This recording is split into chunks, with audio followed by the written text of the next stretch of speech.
Lho. Kok mung mendorong tak ki piye iki? Aku ya kon ngewangi go aja kuwatir. Nah. Pun nek sampean niat ngewangi kula, maju, gempur Kurawa. Ning nek aku sing maju kok kira-kira ngisini-sini. Api ngene, Gong. Pripun? Ram lunga saka ngarep aku. Amuk Suramrata, Jayamrata imbang yen padha-padha. Pecah siramu. Pecah genti legane ati upar. Wah, jan saya suwe aku malah saya merinding. Bagong Sumbari kok meden-medeni. Ora meng kowe mo. Patih tuwek iki cecek yuntune. Ram lunga saka ngarep aku. Amuk Suramrata, Jayamrata imbang yen padha-padha. Pecah siramu. Lho. Ngapa? Oh, arep modar aku yan. Mau janjine piye? Ngejluk lemah ping 3. Wis luwih saka ping 3. Bengi iki kaya aku sing tekaning pati. Pedhot sirahmu, ha? Pedhot gulumu. Wah, gimer sirahmu tak nggo gatheng kowe. Wah, jan saya suwe aku malah saya merinding. Bagong Sumbari kok meden-medeni. Ora meng kowe mo. Patih tuwek iki cecek yuntune. Ram lunga saka ngarep aku. Amuk Suramrata, Jayamrata imbang yen padha-padha. Pecah siramu. Pecah genti legane ati upar. Didelok malam ini. Bengi iki kaya aku sing tekaning pati. Pedhot sirahmu, ha?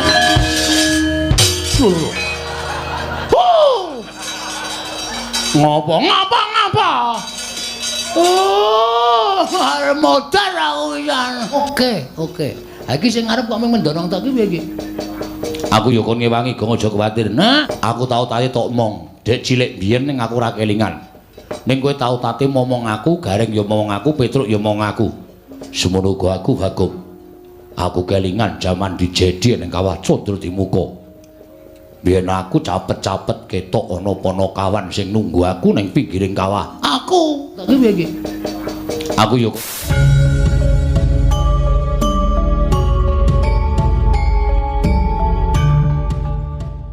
Biyen aku capet-capet ketok ana Panakawan sing nunggu aku ning pinggiring kawah. Aku. Kula nika. HP Troy wedi karo panas. Gareng iki karo Kawah Condro Dimuka wedi kula sing nunggu sampean. Kowe. Nggih. HP Troy wedi karo panas. Gareng iki karo Kawah Condro Dimuka wedi kula sing nunggu sampean. Kowe. Nggih. Ngaturke panuwun. Sami-sami. Sampeyan tegese utang nyawa kali kula. Mestine ngono. Yen nganti kowe kena genining Condro Dimuka, mesti kowe tekaning pati. Mula aku ngaturke panuwun dene kowe arep gelem nunggu nalika aku dijedi. Nggih. Terus iki mau Kanjeng Rama paring dawuh. Rama sapa? Rama Werkudara. Ngendika pripun? Kowe arep diajar Kurawa. Nggih. Panjenengan nika pundha mangkat. Wonten sing gawa glugu, wonten sing gawa sekop. Ajeng mala kali kula. Terus sampean aku didhawuhi Kanjeng Rama Kyai Jodipati kon ngewangi karo kowe. Oke. Ha iki sing arep kok mendorong tak ki piye iki? Aku ya kon ngewangi go aja kuwatir. Nah.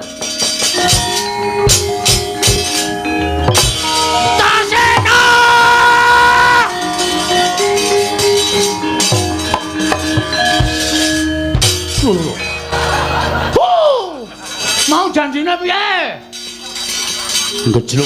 Ngejluk lemah ping 3. Wis luwih saka ping 3. Nganti sing tak gejluk ngolet-ngolet. Ra metu-metu. Ya sing gedhe pangapuramu kurang seru, Gong. Wah, ngono carane ngene iki aku enggak main aku. Enggak main piye? Wis ora nggo perang-perangan. Aki slugro iki nglocop bathuke iki. Ki gede iki. Tambane nganggo sungutku mari. Lho. Heeh. Ki nggon unyeng-unyeng iki. Oh kuwi borok kok. Oh iya, Ding. Tambane sian. Yo. Ndak gatel. Yo. Malah nambani borokmu barang. Sonana wah wis ora tertib mah aku. Maju meneh, aku tak rasa ambles bumi. Engko konangan. Lir penak ning kono kuwi, Gong. Nek konangan tak dikira wong Pandhawa mbelani karo kowe. Lah ya kowe. Ngene bae. Piye? Lho, ora basa anu pripun? Aku tak manjing ning awakmu. Manjing awakku piye? Manjing ning jero awakmu. Kowe engko diantem ora krasa, dipateni ora iso mati. Iki serius? Iya. Tenan. Lihat ndi? Lajene? Ora iso. Kene wae apa piye? Ciut ning ngombo iki. Yo. Elastis. Ora sudi. Metu ngendi kok ngewohke? Kowe ngamet ambegan, aku tak mlebu ning awakmu. Ngamet ambegan? Wis.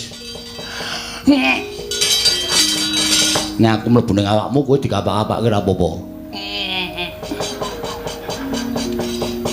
Lah mbok yo ditibani gaman mesti kowe ora apa-apa. Mergo kowe kedunungan aku, kowe dadi ampuh. Wis ngono wae aku tak mlebu ning awakmu ya. Nek wis klebon awak aku mesti dadi ampuh. Gak wis lah modar. Omong wae malah pidato. Aku tak keplak sirahmu lho kowe. Wis gak wis. Gunjang ganjing langit kelap-kelapaton. Lir kincang ing risang mawe gandrung. Sandangamu kae mau gawanen. Oh iya. Kula kake kraton e wau. Ya wis jupuken. Nggih, ajeng kula nggih melih. Ya wis kono, Bagong.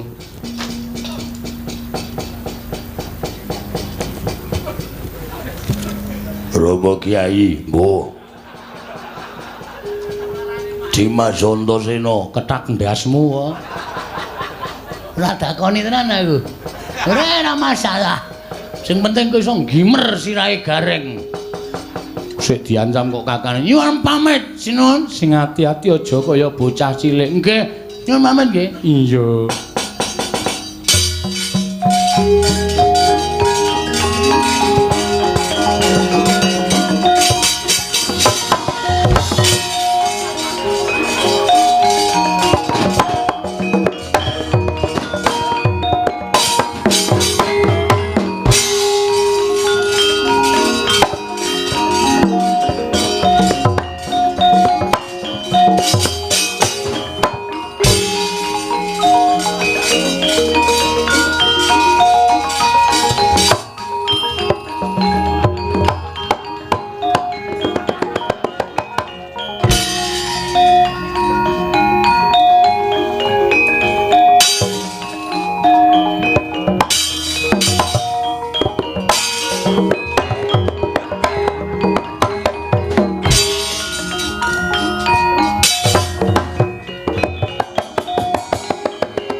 Cambo samya medalilir tatit wileting kota dan nyangkung mangundang niti benjang sangaji micil latinya ngetali wuwus dosang konto wastrat mojo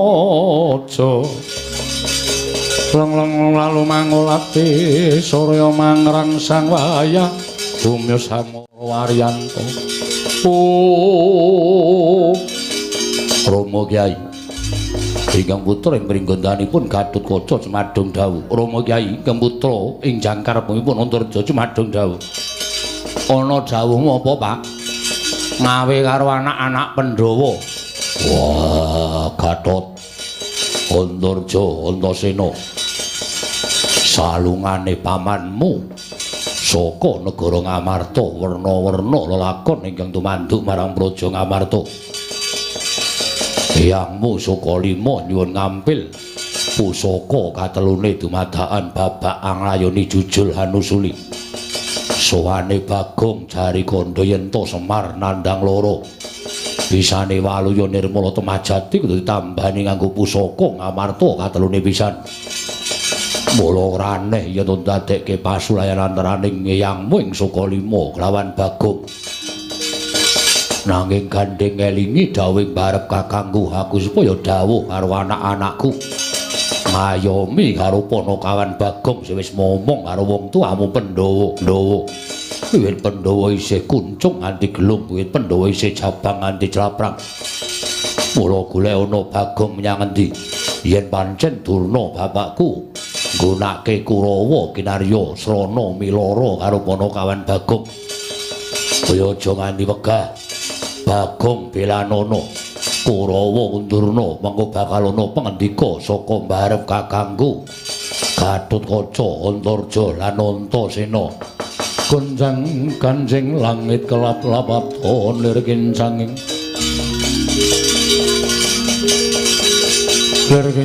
risang mawe gandrung. Wis Pak, nek pancen kaya ngono aku nderek kersaning bapak. Kang aja nganti kesuwen. Ayo Bagong digoleki, kowe karo aku ora ketang sithik tau tate nampa pangudange Bagong. Tau dimong karo Bagong. Mula goleki nek nganti Kurawa arep gendak sikara karo Bagong, kowe karo aku wajib milani, Kang. Iya, Dimas. Ya langening kalangan aku.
Ora lidok ujare wong daplok. Durna iki nang ndi papan anggring gleleng, anggring gembelo sirahe suarane kemlotak kaya kerakal. Mesti nggawa Kurawa.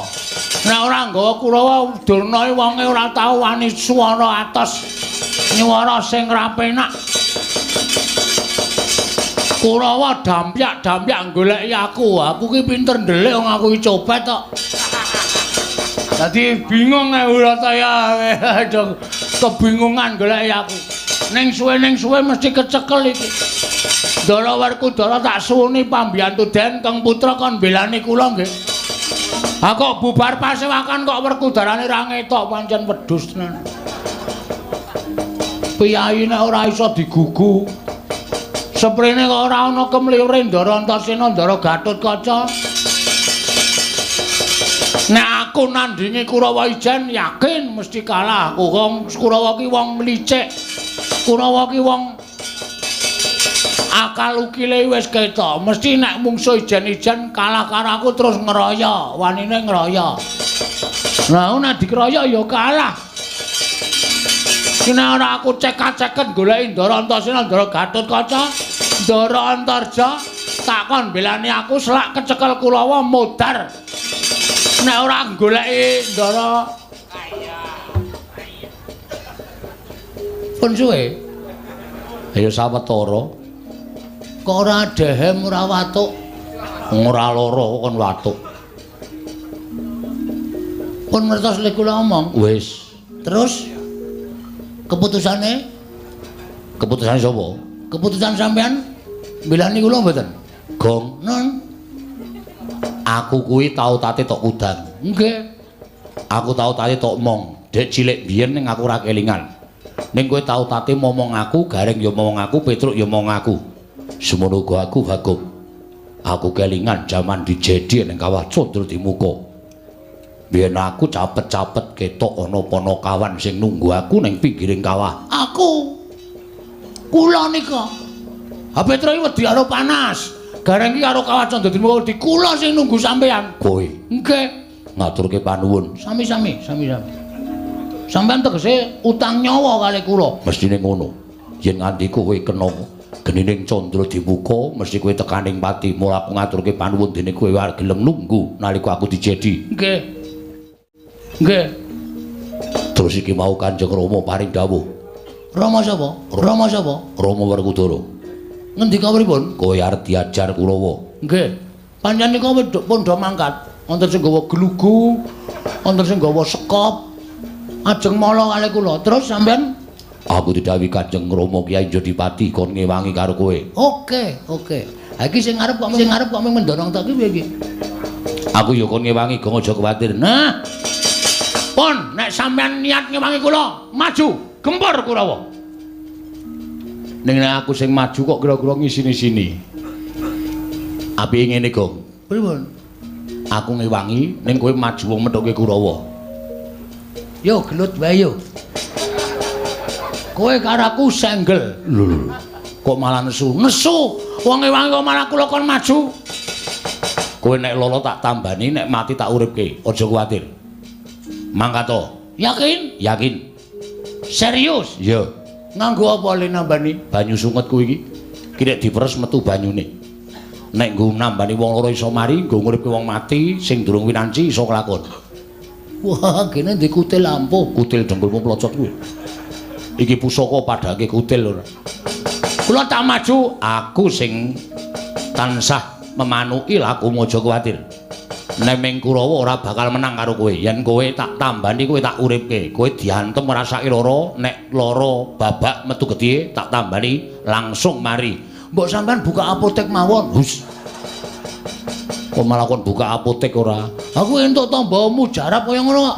Wis mangkato, Bagong Pangkato. Yen pancen kowe engko kerepotan, aku ndelabung saka Dirgantara. Wah, iki arep gleleng ya. Nggih, nun pangestu nggih. Yo sing ati-ati. Ning ampun ada-ada saking kula lho. Ora. Terus sampean ajeng temu ndi? Mengke ketok Kurawa. Aku ambles bumi. Lah iki pertanyaan meneh iki. Terus kowe nek ambles bumi terus aku ling ngundang sampean pripun? Aja kuwatir, kowe ngejluk lemah ping 3, aku metu. Mosok ping 3 metu? Iya. Ana sampe bola-bali ra tau metu. Aja sembrono, mangkato. Ketunduk Kurawa, nyun pangestu sing ati-ati aja kaya bocah cilik.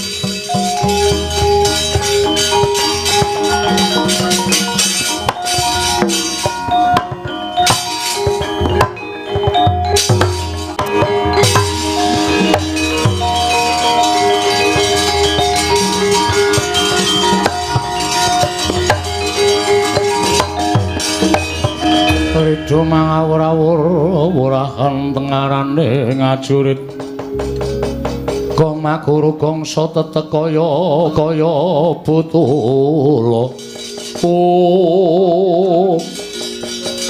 Pancen bener apa sing ngendikake Kakang Prembandurna. Ing atase mung sak derajate Bagong wae lah kok ngembari marang panguwasaning pendhita ing Sokalima. Iki kaya patih senggune. Iya, Bagong. Lho, ora basa karo aku. Basa ya gesa ya gelut ora ya jotosan. Ora usah nganggo basa-basa nang kene iki nang alun-alun. Monggo aku mau nantang karo Begawan Durna sing ketok patih senggune sak kurawane jelas kowe mbelani Begawan Durna. Pancen kepara nyata. Rasah kowe ana omong sing tanpa guna. Kowe apa Kartos Lebar kuwi sing maju? Karto Marmo atus libur dengkulmu plocot. Heeh, Karto Marmo sing maju. Kowe aku ya wani, Karto Marmo aku ya turah wani. Aja kemeng Karto Marmo ijen. Kerubuten sak Kurawa ora bakal tak tinggal loncat. Lah serep nyawamu. Ora serep ora dadi maling. Ayo. Kowe apa aku sing tekaning pati? Wani karo Kurawa. Sing tak wedeni apamu? Mo Karto Marmo wonten timbalan. Kowe iso mateni Bagong cilik iso mbondo tangane ngrincung sikile. Nampa bebungah saka Kakang Prembandurna. Bagong, kowe ngalah. Ngalah piye? Ora iso kon ngalah. Cepeleke ora. Aku kalah nek wis tekaning pati, ngadang-ngadang dadi batang. Kuwi sipate Bagong ngono kuwi. Kowe wae mo sing kalah. Lho. Kowe bali kowe mbane remuk sirahmu kowe. Lho, Apa kira-kira kowe iso ngalahke Kartomarma? Woe lah. Didelok-lok malam ini. Bengi iki kaya aku sing tekaning pati. Pedhot sirahmu, ha? Pedhot gulumu. Wah, gimer sirahmu tak nggo gatheng kowe. Wah, jan saya suwe aku malah saya merinding. Bagong Sumbari kok meden-medeni. Ora men kowe mo. Patih tuwek iki cecek untune. Ora mlunga saka ngarep aku. Amuk Suramrata, Jayamrata imbang yen padha-padha. Pecah siramu. Pecah genti leganing ati upar.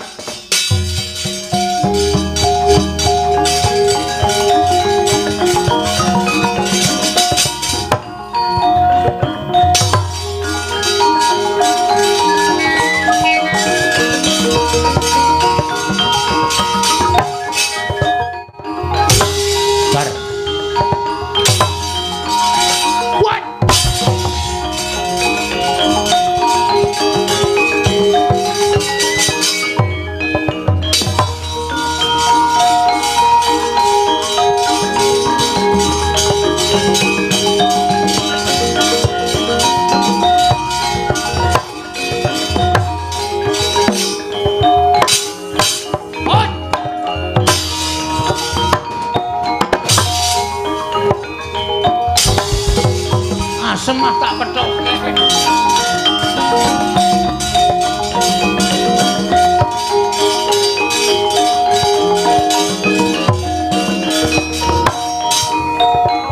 Modare, wedan. Ayo, kekuatanmu sepiro Bagong Musaku? Remuk.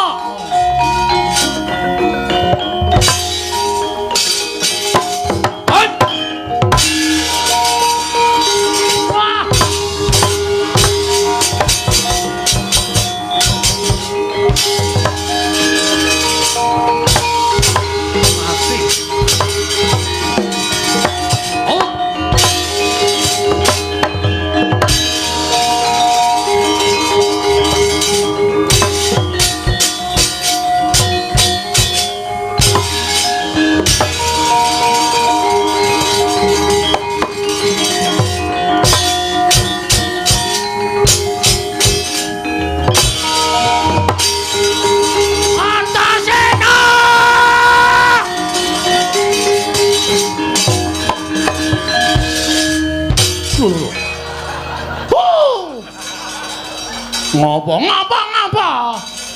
Oh, arep modar aku pisan.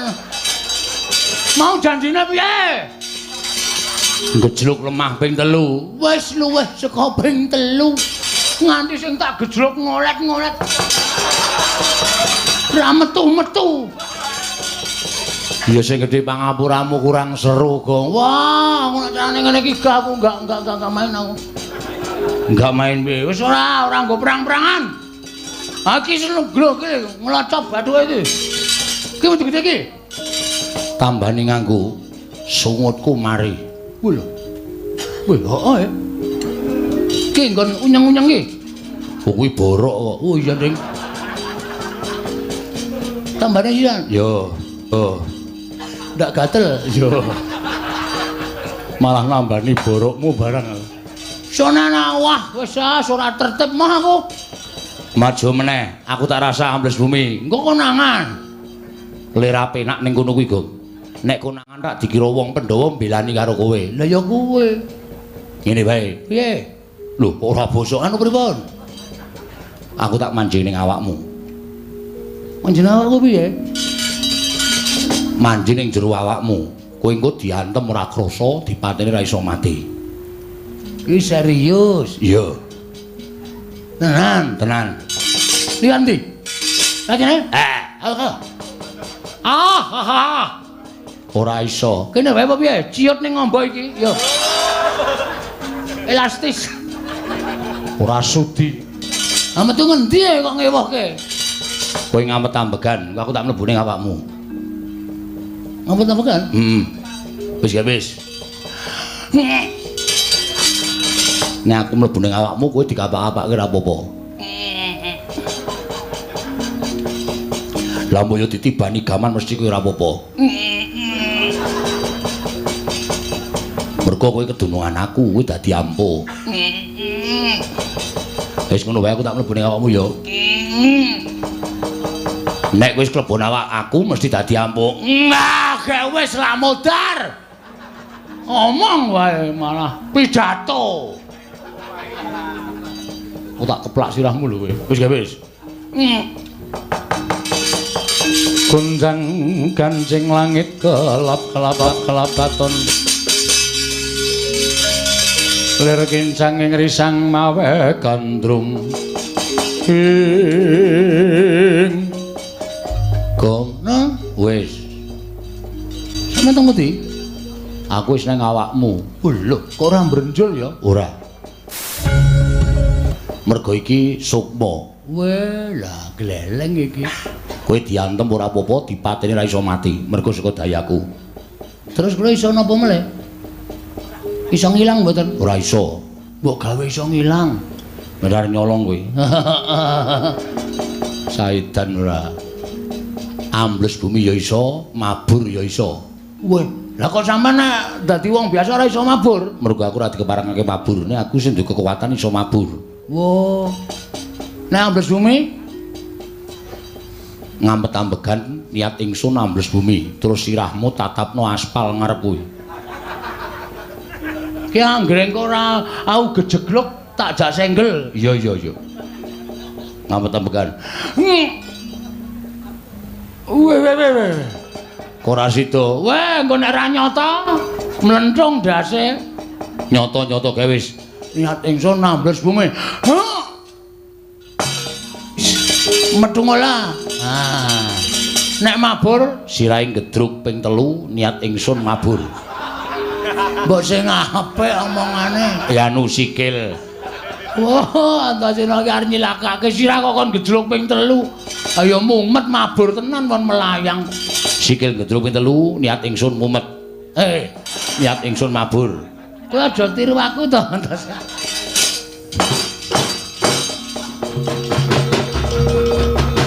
Wah, ya apik nek mabur bangane ambles bumi.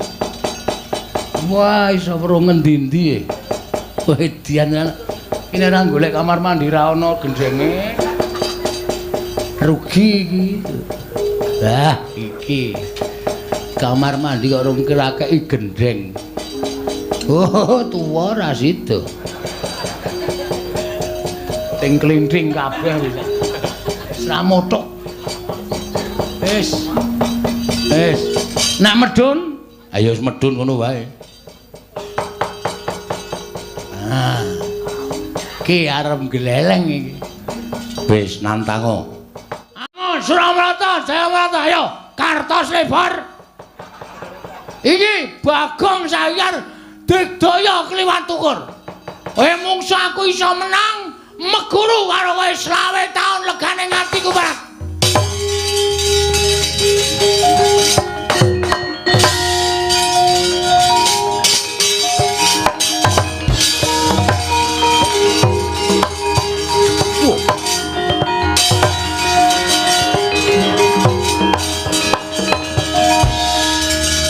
Meripate kok mendelik wae mataku ambu arep ngopo kowe.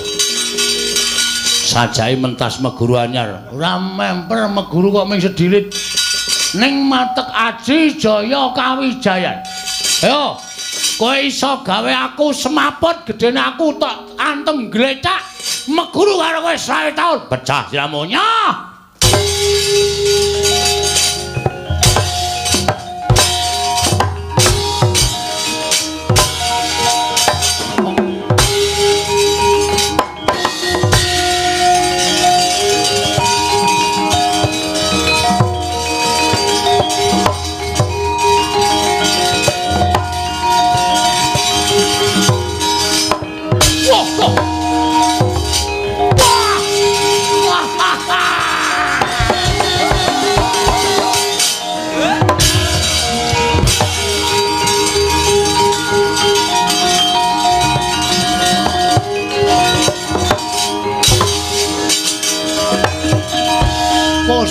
Lagi ngematke wong gawa kopi.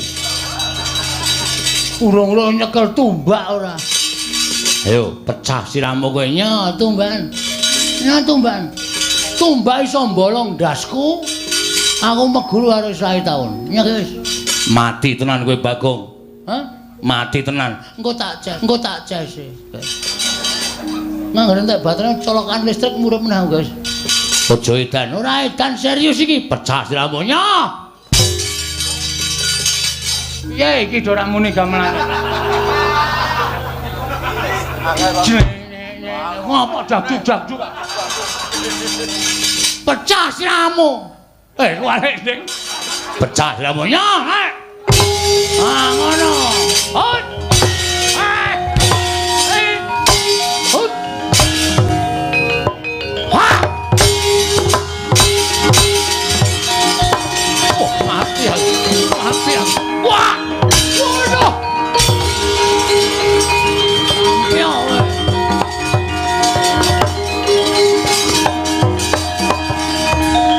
Gledhek dasmu wis maput ora. Pelekke ora. Rumangsane padake wong loro saudan telu saurupan. Tunggale Kartomarma Kurawarwane ro Bakaya amuk legane ati.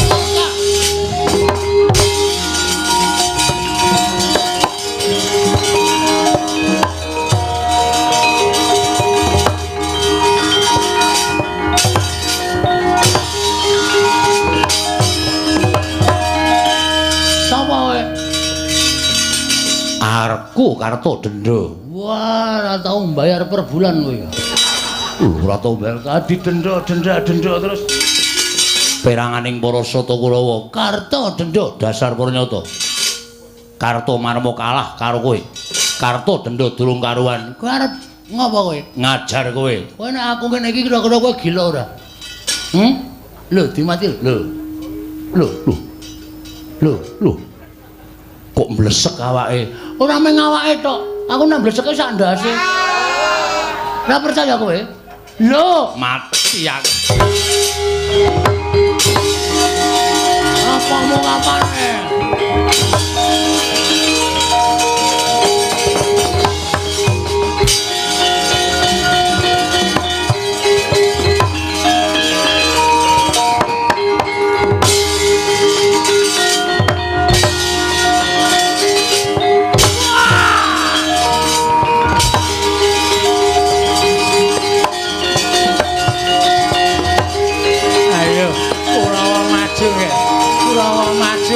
Kroyok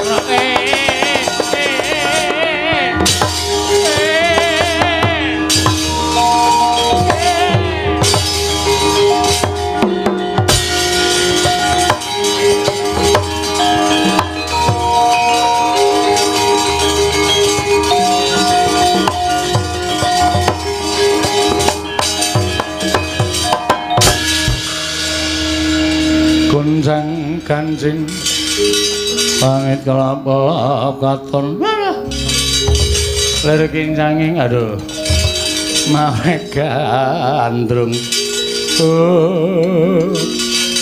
nyuwun pangapunten Kakang Durna lagi metu kaya wis kesonjo mbaya mboten nginten babar pisan nek Bagong digdayane kliwat ukur lho Bagong digdaya mergane kula sawangsa ing katebian iso ambles bumi. Bagong iso ambles bumi iso mabur. Kakang Durna Kurawa bubar maut mboten kanten-kantenan. Lho sumanggaken Kakang Prembaturna. Lho Bagong aja pamer. Kuat nampani Kyai Cundha maneh aku meguru karo kowe keparat.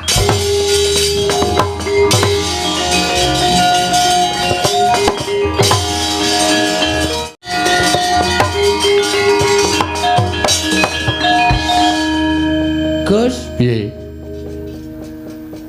Durna beto drei dengkulmu. Kae dudu drei. Lah napa? Kae pusaka arane Cundha Manik. Waduh, murup kaya wong nyuluh. Mergo saka dhewe kekuatane sing ampuh ngegilani, mula pusaka kae murup. Terus ora sawedi. Pethuke Gong, kowe ora bakal tekaning pati.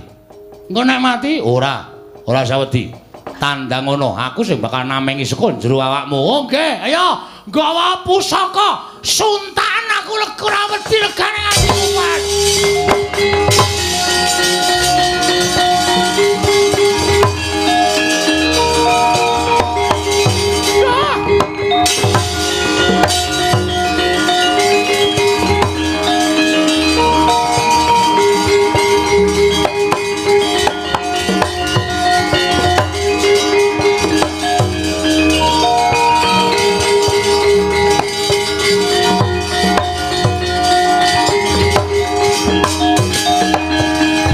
Pandhita kang minarya wangsit pindha kumbang kang ajaping tawang susuh angin ngendi nggone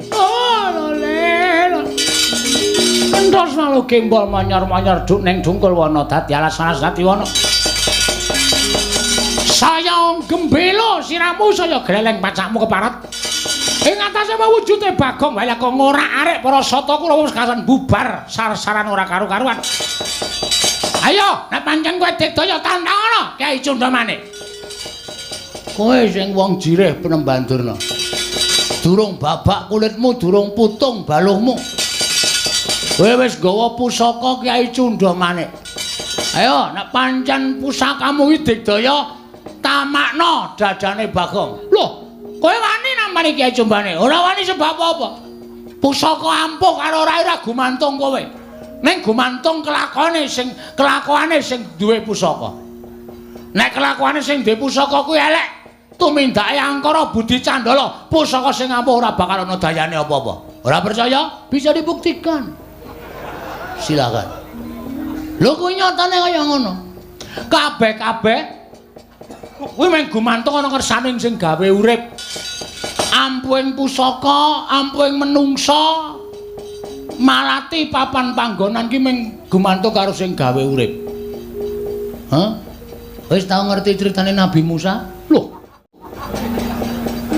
Pendhita ora tau menyang pengajian. Nabi Musa kae tau ngomong ya. Kae entuk firman saka Gusti Allah. Musa, tongkat kuwi sabetna ning Laut Merah. Merga entuk firman saka sing gawe urip, mula tongkate ampuh. Nek wis ora diparingi firman karo Gusti sing akarya jagat, tongkat kae ya mung kayu ngono wae ora ana dayane apa-apa. Cundamane semono uga tok anggap ampuh nek Gusti sing gawe jagat marengake Cundamane ilang dayane. Kuwi mung wesi rongsokan kuwi. Ayo tibakno nang wetenge Bagong. Ayo wis. Ayo ora bakal temancep ning malah dadi srana melancarkan peredaran darah. Mergo aku tak uncek nggon weteng. Wis, aja kok kian gunem sing tanpa guna.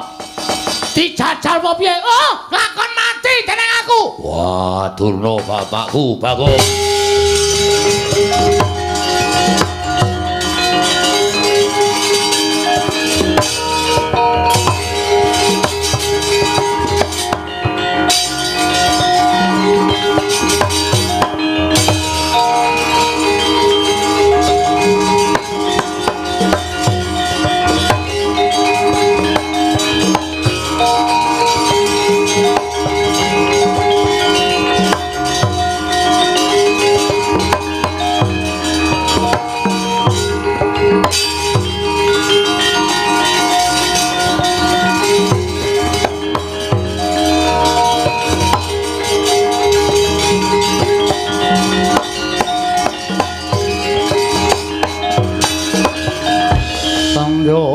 Para Pandhawa mbyuk gumulung mangung siring sata Kurawa kambaung Wisra katitih merut layut sagung Praratu. Kula nuwun pangapunten, Nger. Iya, awis saking pangatenipun ponakan Bagong saengga kula damel ribet wonten ing negari Ngamarta sewu-sewu kalepatanipun ingkang bapa tadah wadana. Bapa Penemban. Mestinipun Bapa Penemban Durna menika saged menggalih Bagong menika namung drajating Panakawan. Nanging sabab menapa panjenenganipun Bapa Penemban Durna mituruti dhateng menapa ing dados pikajiganipun Panakawan Bagong. Oh, inggih amargi Bagong sampun kurang ajar dhateng Bapa ing Sukalima. Bagong sampun ngiyas dhateng Bapa ing Sukalima. Bagong sajaipun sampun ngilani dhateng Bapa ing Sukalima. namung semantena kang kinten kula Bagong namung dapur gegojekan. Mboten gadhahi niat wantun kaliyan bapa Penemban Durna. Oh inggih ngaten kula ingkang nyuwun mangapunten lan salajengipun kula nyuwun dawuh saking Paduka anak Prabu Puntadewa. Menggah kados pundi babakan perkawis menika? Sapurnaning pasewakan ingkang putra tumuli manjing wonten ing sanggar pamelengan nyuwun dhateng panguwasaning dat Kanggur Wengdat. Mugi-mugi pikantuk pepadang nyatanipun Dewa Asung pepadang dhateng ingkang putra pun Darma Kusuma. Jawata paring wangsit pusaka katiganipun menika kedah dipun lintoni. Lho. Dipun lintoni menapa? Dipun lintoni wujuding kanugrahan ingkang badhe mandhap wonten ing jagat ingkang nami Wahyu Jati Wasesa Bapa Penemban.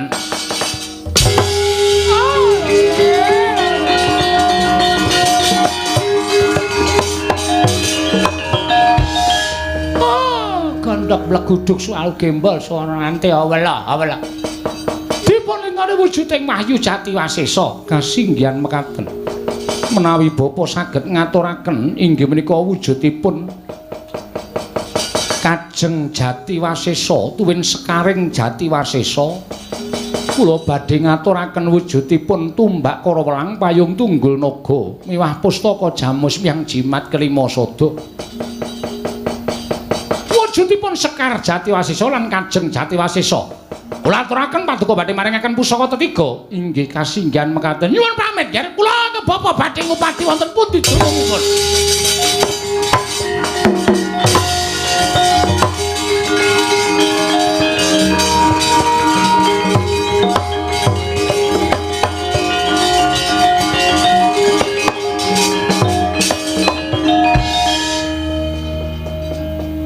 Nek dilintoni kayu jati biasa pripun?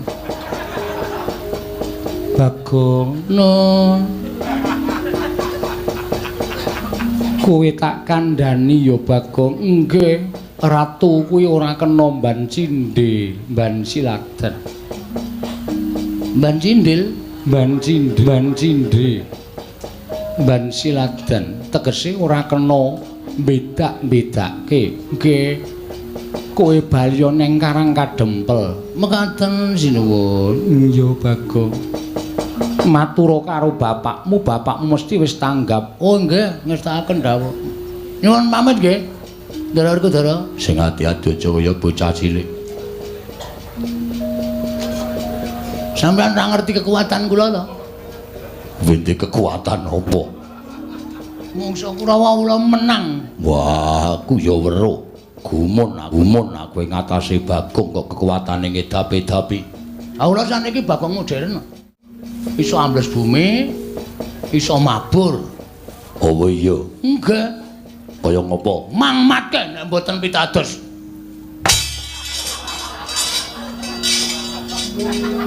Seneng ta kowe? Bahagia ta kowe? Metu ra omong-omong. Sone iki nek metu omong. Modar. Dapusi ale Kang Putra. Wong minta slupe kok njur arep sapa-sapa arep dimuki bapakku barang arep diumuki wong bapakku wong ngerti kok arep diumuki.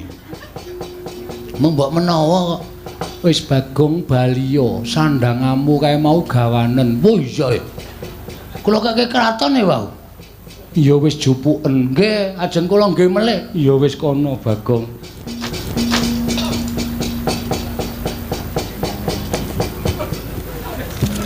Rama Kyai, mbuh. Dimas Antasena ketak ndasmu. Ora dakoni tenan aku. Ora masalah. Sing penting kowe iso gimer sirahe gareng. Sik diancam kok kakane. Nyuwun pamit, Sinun. Sing ati-ati aja kaya bocah cilik. Nggih. Nyuwun pamit nggih. Iya.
Nanging kaya ngapa? Bareng panjenengan ingsun kepengin methik wujuding kembang mau, tumuli wit jati wasisa ing mapan ning telenging taman muspra tanpa lari. Mula pate kumacelu kaslak nataling penggalih ingsun bisa nduweni marang Sekar Jati Wasisa mau. Dina samengko sira patih ndak utus. Nun inggih. Golek wong kang limpat, golek wong kang sekti, golek wong kang digdaya. Sapa ingkang bisa methik Sekar Jati Wasisa mapan wonten telenging taman negaring Pura Kencana? Mesti bakal sun ganjar ing sakpurwat. Yen perlu nyuwun apa bakal tak udaneni Patih Sambega. Ing Panotyaya tama ngambar arum sang kusuma.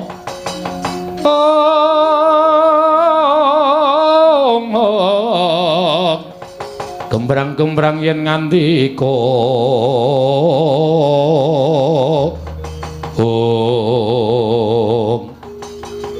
Prastoda Paduka Gusti Kula Ngesuna Prabu Gudakesa. Linana dinten samangke kula nyuwun pamit madal masilan lajeng dipun wangini pinten dinten anggen kula nilar negari ing Pura Kencana. Ora tak wangeni wektu.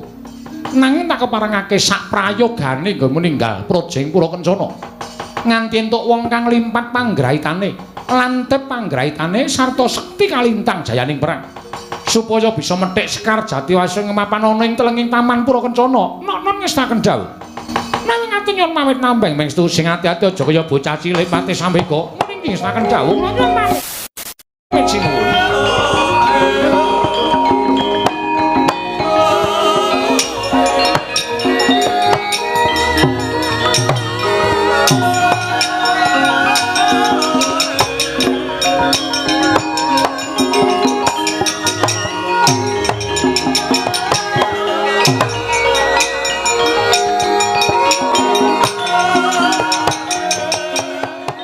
Ngletak ora duwe daya.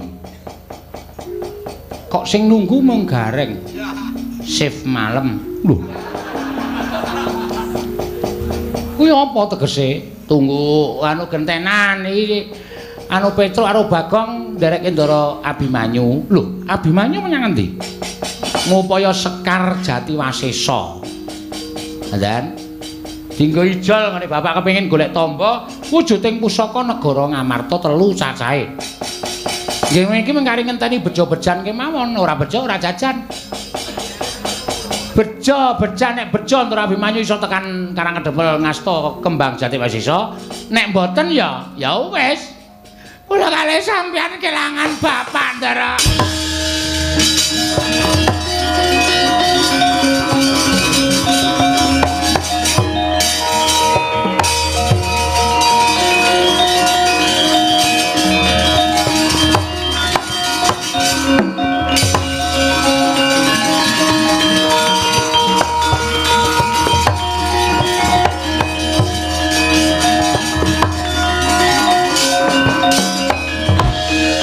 Abimanyu wonten dawuh ndotong-ndotong kembang. Piye kuwi? Menika Sekar Jati Wasisa kok Prabu lha dal. Entuk gawe kok. Inggih pikantuk. Lah mara coba dienggo tamba utawa dadi slana waliyaning Kyai Semar Badranaya. Kula pasrah dhateng Paduka Kanjeng Prabu Ndarawati. Mara coba kaya ngapa?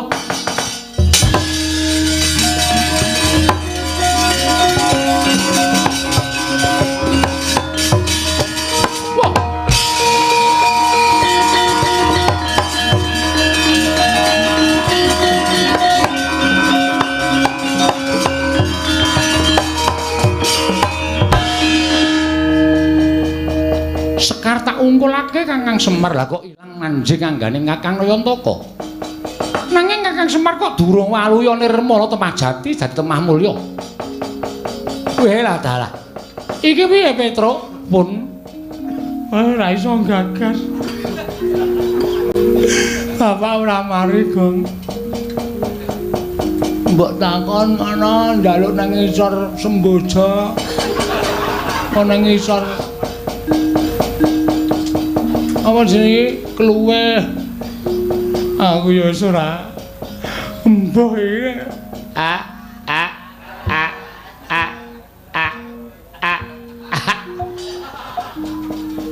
Areng nangis kok Nyirama. Pak. Warasa, Pak. Among Sulamrata aja keperat endi jenenge Abimanyu Bu karepe, Dik.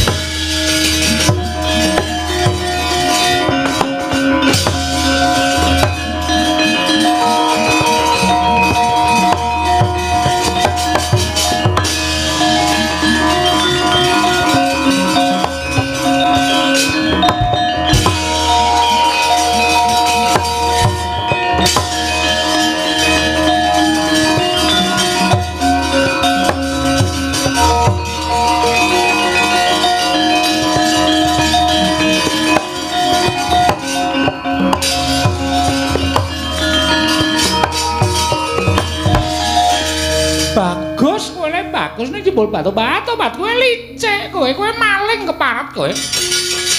Didhawuhi supaya methek Sekar Jati Wasisa bareng seluwuk pethek. Ora mbaturake marang Kanjeng Koko Prabu Gudakesa. Nanging malah mbok boyong ana ing wujuding mapan iki jenenge ngendi? Ayo tak jaluk ora tawanake tak gawe sungsang bawana balik. Amuk.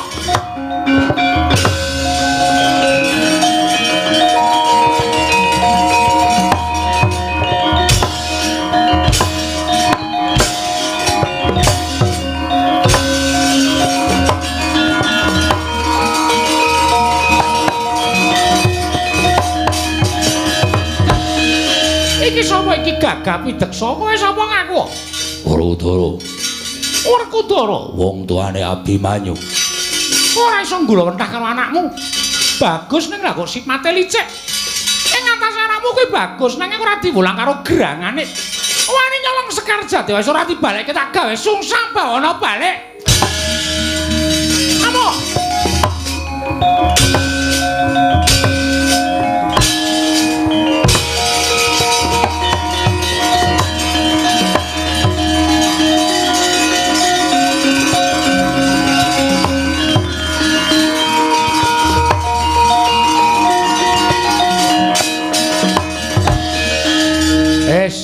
Bapak loro karang kadempel ketekan wong wedok ampuhe ra jamak-jamak. Lho, sapa Petruk mboten ngerti? Mau bengok-bengok muni saminten apa sapa? Saminten sapa? Ayu nek le ayu ning didaya seneng gelut. Ngaramu Abimanyu KO. Werkudara. Wah, nika meleh. Nek karo wong wedok kalah kok le nendang iki jane ora lahir batin wing. Dume wong wedok ora monggo nendang kok dipaske ayo ora apa-apa. Kentul nang kentul. Ayo sesek kowe ora. Gugu karepe dhewe Petruk menengo dhisik nggih.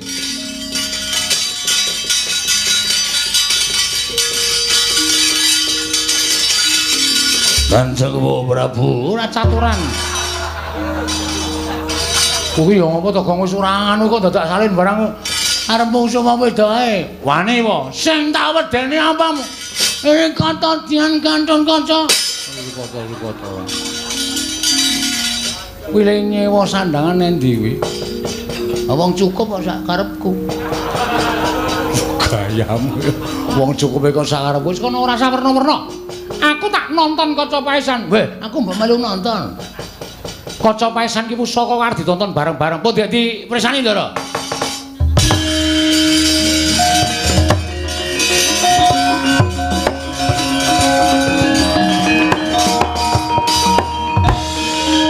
Pun ketemu, wis mung suwe. Kowe mlayu bapakmu Wadulana. Oh. Bapak, iya, lara niku. Wis to, nek kowe engko wadul mesti bapakmu tangi. Liwadul pripun? Ya wis pokoke bapak ana wong wedok ngamuk, ketoke bapak tepung ngono ya wis. Yo kok yo. Yo, engko gek selingkuhane bapak to udu. Bapak ki wong suci kok ya. Engko gek nggonku. Wah embuh nek nggonmu. Wis ale ngawur kok kowe iki. Ora apa-apa ya terus embuh ra aturan. Senengane omongane mangkat to nggih.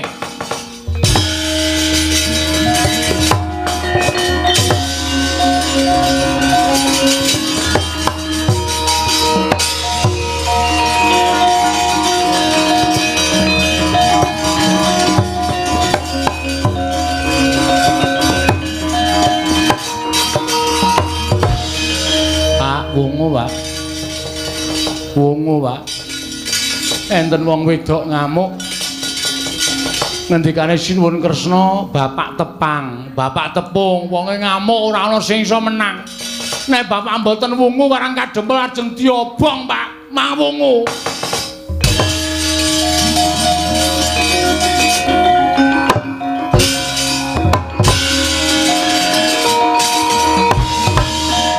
Ora wong tuwa tak duandem glugu tenan. Juga apik-apik kok nyampar rai lho. Ning aku seneng bapak waras.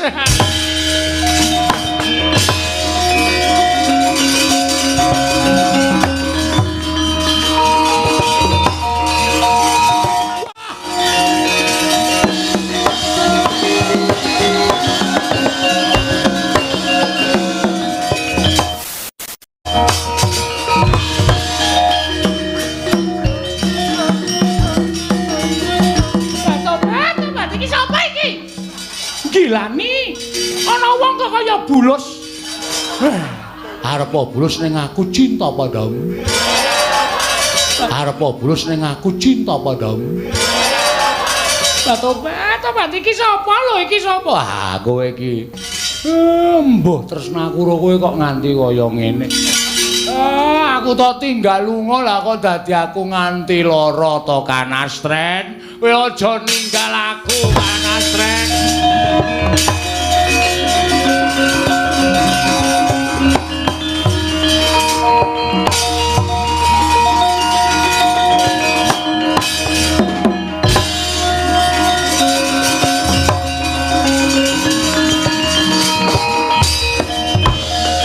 Patihku sirna Mergalayu. Nalendring Pura Kencana Prabu Gudha Kesa ayo bela leganing atiku.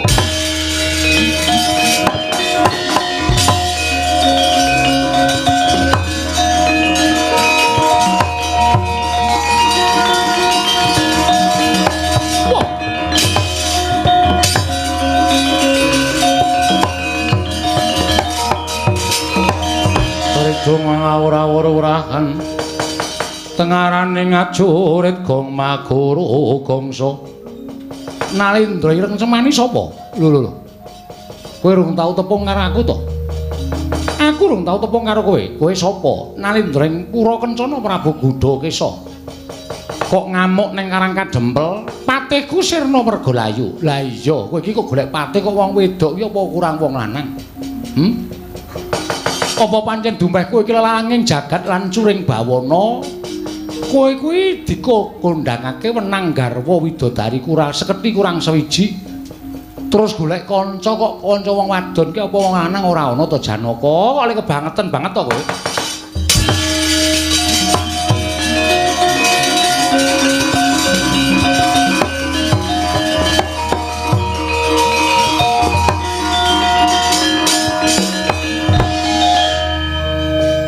Kok lunga saka kraton nampi dawing dewa kinan rumeksa Sekar Jati Wasesa. Monggo kembang wis dipethik dening Si Abimanyu ditampa dening Kakang Semar menika kanugrahan tumraping para Pandhawa Kaka Prabu. Syukur yen to pancen kaya mengkono. Ayo Yayi kondur marang praja mesake dulur-dulurmu nungging ngestaken dawuh Werkudara. Nggih. Mlumpuk ning Karang Kadempel nanging resik ana dhisik aja nganti ana ingkang bakal munasika. Yo.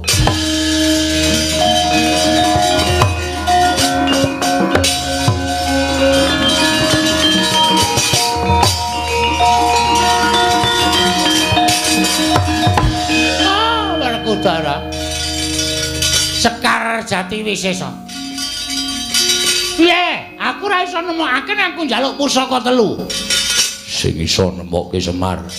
Pusaka telu ning Karang Kadempel. Kadempel. Lho, tak jaluk. Aja. Tak jaluk. Bali nyang Sukalima.